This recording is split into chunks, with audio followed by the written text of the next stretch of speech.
আসসালামু আলাইকুম। তো আজকে দেখে হচ্ছে আমরা ভার্সিটি কোশ্চেন ব্যাংক সলভের দ্বিতীয় অধ্যায়টা শুরু করতে যাচ্ছি, অর্থাৎ সরলরেখা। তো সরলরেখার একেবারে শুরুতে আমরা আলোচনা করব স্থানাঙ্কের রূপান্তর। তো স্থানাঙ্কের রূপান্তরের ফর্মুলাগুলো তো তোমরা জানো যে আমরা যদি এক্স কমা ওয়াই দিয়ে এগুলোকে প্রকাশ করার চেষ্টা করি, সেটাকে আমরা বলি কার্তেশীয়। এবং এই কার্তেশীয় আর যদি কি করি আর কমা থিটা দিয়ে আমরা যদি প্রকাশ করতে চাই, সেটাকে আমরা বলি হচ্ছে পোলার স্থানাঙ্ক। ওকে, সো কার্তেশীয় থেকে পোলার স্থানাঙ্কে কনভার্ট করার জন্য তোমাদের এই দুইটা জিনিস একটু জানা লাগবে। একটা হচ্ছে কি X equal to R cos theta, আর একটা হচ্ছে Y equal to R sine theta. এটা তোমরা জানো আশা করি। এরপরে তোমাদেরকে অ্যাঙ্গেলগুলো বের করার জন্য এই ফর্মুলাটা জানা দরকার আছে। ওকে, তাহলে এই ফর্মুলাগুলো তোমরা জানো। এখন আজকে আমি তোমাদেরকে যেটা দেখাতে আসছি, এটা তো সবাই তোমরা জানো, বাট আমি তোমাদেরকে যেটা বলতে আসছি সেটা হলো যে এই ফর্মুলা ছাড়াই কিন্তু অঙ্ক করা যাচ্ছে। এবং দেখবা যে আমরা যে অনেকক্ষণ অঙ্ক করব, আমরা একটা ফর্মুলা ইউজ করবো না।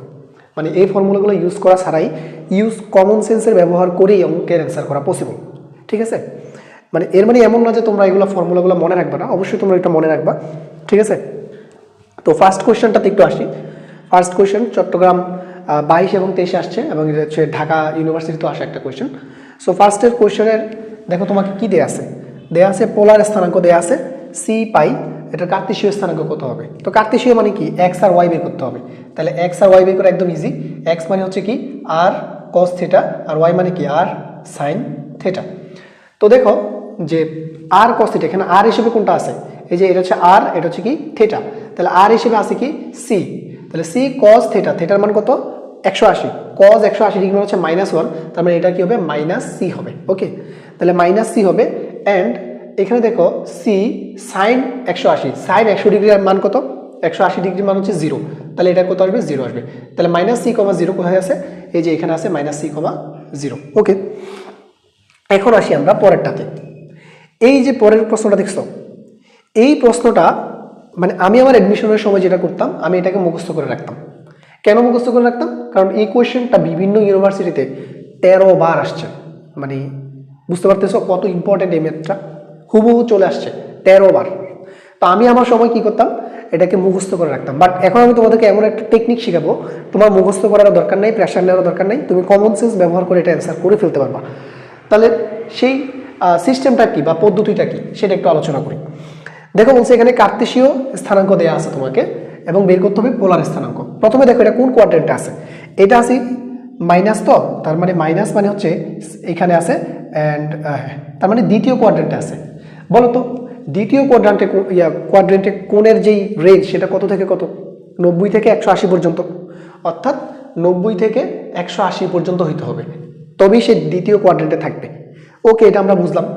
এখন আমি একটু দেখি যে কোন অ্যাঙ্গেলটা 90 থেকে 180-র মধ্যে আছে। একটু ভালো মতো দেখো। 240 এটা কি 90 থেকে 180-র মধ্যে আছে? না, তাহলে এটা আমার অ্যান্সার না। 60 এটা কি 90 থেকে 180-র মধ্যে আছে? নাই, এটাও না, এটাও না। তাহলে অপশন কোনটা? অপশন হচ্ছে এ।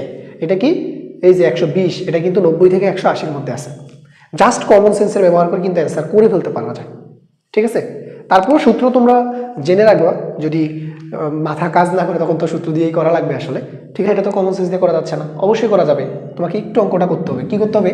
তুমি হচ্ছে আর এর মানটা বের করো। আর মানে কি √x² + y²। তাহলে √3 আর 1 কে তুমি যদি করো, এখানে 4 আসবে, তার মানে হবে কত? 2। তাহলে আর এর মান 2 হচ্ছে এটা আর এটা, তাহলে এটা বাদ আর এটা বাদ। তাহলে এই দুইটার মধ্যে যে কোনো একটা অপশন হবে আমাদের অ্যান্সার। ক্লিয়ার? আচ্ছা ঠিক আছে, এখন তুমি দেখো এখানে কি আছে? √3 আর 1 আছে। যদি আমি tan √3 1/√3 দেই, অথবা √3/1 দিই, √3 1 দিয়ে দুইটার মধ্যে কি কোনটা পসিবল বলো আমাকে? √3 এবং 1 এই দুইটার যদি √3 এবং 1 থাকে, তাহলে তোমার অ্যাঙ্গেলটা আসবে হয় 30 ডিগ্রি, না হয় 60 ডিগ্রি। তাহলে এখানে কিন্তু আছে, এটা হচ্ছে কত? 60 ডিগ্রি, 30 ডিগ্রি, আর এটা হচ্ছে কত? 45 ডিগ্রি। তাহলে 45 ডিগ্রি তো জীবন উত্তর হবে না। √3 আর 1 থাকলে tan এর জন্য মান আসবে কত? হয় 30 ডিগ্রি, না হয় কত? 60 ডিগ্রি। 45 ডিগ্রি তো কখনোই হবে না। তার উত্তর হচ্ছে এটা। তারপর যদি তোমার প্যারা লাগে, না ভাই আমি আপনার মতো করে চিন্তা করতে চাই না, জাস্ট সূত্রটা বসাই দাও, অ্যান্সার চলে আসবে, সমস্যা নেই। ঠিক আছে, আমার মতো করেই করতে হবে ব্যাপারটা এরকমটা না, আমি জাস্ট একটা বিকল্প অপশন তোমাকে দেখাচ্ছি আর কি। ঠিক আছে, আচ্ছা এরপরে আমরা একটু পরেরটাতে তাকাই। দেখো এখানে কি বলছে। তো এখানে হচ্ছে পোলার স্থানাঙ্ক দেওয়া আছে, কার্তেশীয় স্থানাঙ্ক বের করতে হবে। তো এটাতে একদম ইজি, একটা হচ্ছে আর কস থিটা ব্যবহার করবা। তাহলে আর এর মান হচ্ছে 2 কস এই 3π/2 3π/2। তাহলে আমরা যদি কাটি 90 270 কস 270 ডিগ্রি মান কত? তাহলে কস 270 ডিগ্রির মান হচ্ছে 0। তাহলে তার মানে আমরা এক্স এর মান কত পাচ্ছি? 0 পাচ্ছি। বলো তো 0 কোন জায়গায় আছে? এই যে এটাতে 0 আছে, তাই না? তাহলে ওয়াই এর মানটাও বের করতে হবে।